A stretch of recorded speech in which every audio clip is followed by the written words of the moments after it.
Okay, I'm gonna do week 2 check-in. Week 2 in the book is called Recovering a Sense of Identity. I'm gonna start with the quotes that stood out to me. I guess there's a lot of quotes for this week, so I'm just gonna list them and talk about a few of them only. The first one is, you will be led to new sources of support as you begin to support yourself. Manifesting. Another one, as blocked creatives, we focus not only on our responsibilities to ourselves, but on our responsibilities to others. Even I was like making a list of little goals or little things that I want to do. And I was like, do this with my parents or for my parents and whatever. And I had to like cross it out and be like, wait, I have to think about myself, not only others. And I feel like sometimes that can also be an excuse or used as an excuse. Give yourself the gift of faith. Trust that you are on the right track. You are. And then, so beautiful, you will learn to enjoy the process of being a creative channel and to surrender your need to control the result. You will discover the joy of practicing your creativity. The process, not the product, will become your focus. Your own healing is the greatest message of hope for others. So many things in that one quote. Process. Yeah, it reminds me of how like when someone is following their calling, it's just so inspiring, but they're not doing it for other people, they're doing it for themselves. So very cute. Very often, a creative block manifests itself as an addiction to fantasy. Rather than working or living the now, we spin our wheels and indulge in daydreams or could haves, would have, should have. And then other text. And then attention is a way to connect and survive. Love that. Because she talks in that chapter about how her grandmother, she was writing a lot of letters and reading her grandma's letters. It's like her life could be interpreted or perceived as really boring, but she found joy in the little things, and she would describe like, ooh, like the blooming flowers or whatever. It's really, attention is like being present. So when I find myself doom scrolling, it's to escape from the present. I'm not paying attention. So I really like this angle of seeing attention as a way to connect and survive, because it's true. Like, I gotta live my life. I gotta be in this world. I can't just like move through the days disconnected all the time. That's not healthy. That's not life, actually. At some point I was out and about, so I was reading on my iPad. So there's 2 more quotes that I have. Okay, the capacity for delight is the gift of paying attention. Okay, basically what I was just talking about. And I shut my eyes in order to see. And that's a quote by Paul Gauguin. I hate to say it. I hope I don't sound ridiculous. I don't know who this man is. I mean, he could be walking down the street. I wouldn't know a thing. Sorry to this man. Yeah, I just thought it was beautiful because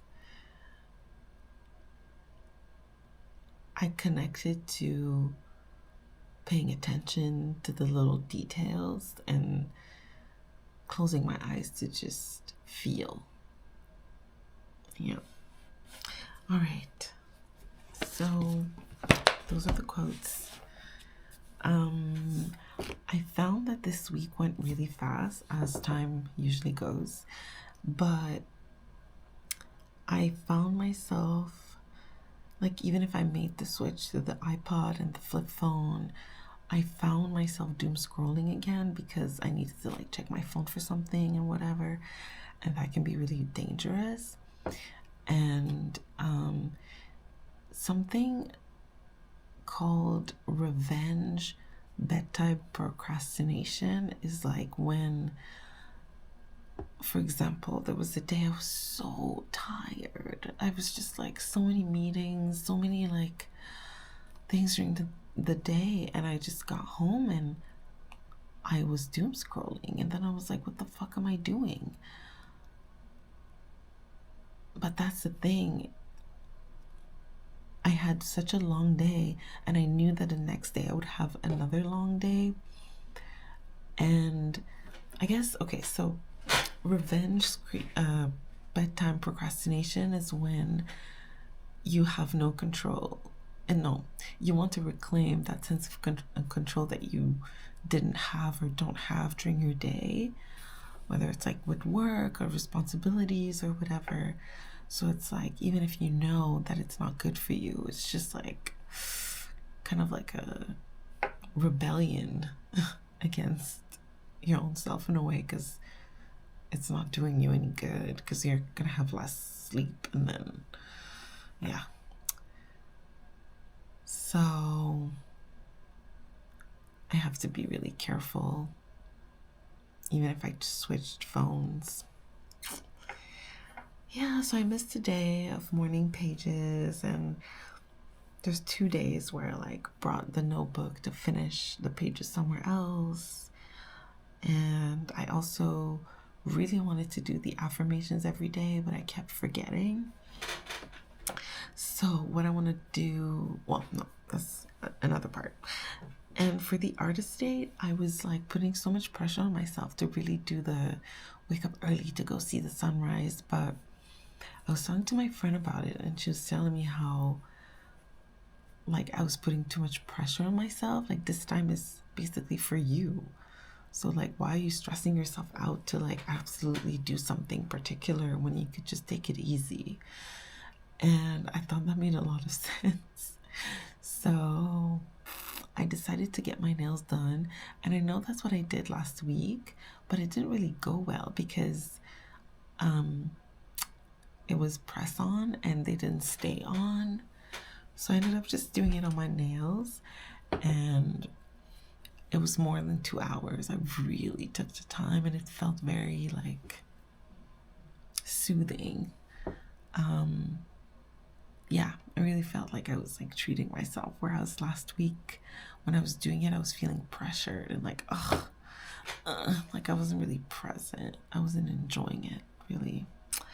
So yeah, for next week, so basically this week, I did the affirmations yesterday and today, so I'm very proud.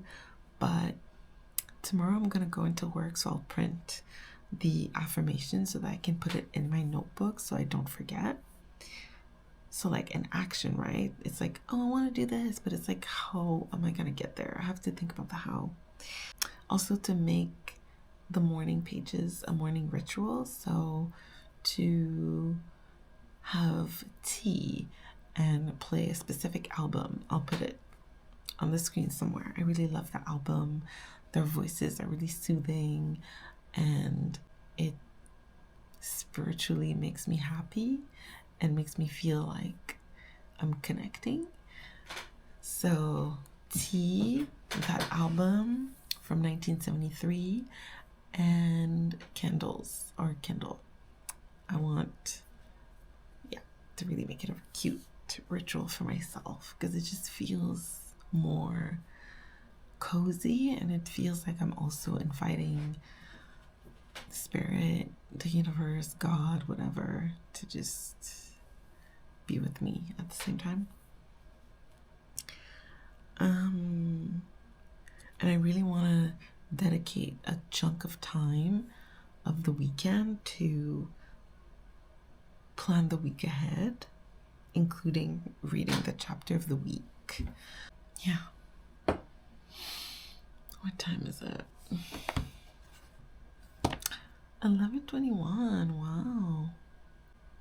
I did one of the tasks this week, which was to make a pie and like identify different areas of my life and see where I feel comfortable with where it's at and where I don't feel comfortable where it's at. And there was another task. I didn't do it, but it was to list 20 things that I enjoy doing and to try to incorporate that in my days. Yeah, I didn't do that, but I did do the pie thing, and I really need to make an effort to move more. Definitely. For play and exercise, I definitely want to improve there. So I really love this guide because you don't have to think about what to do. It's all laid out for you, so you just have to follow. I also don't like this. I'm done. Why am I still talking? Why am I here? Go to bed. Goodbye.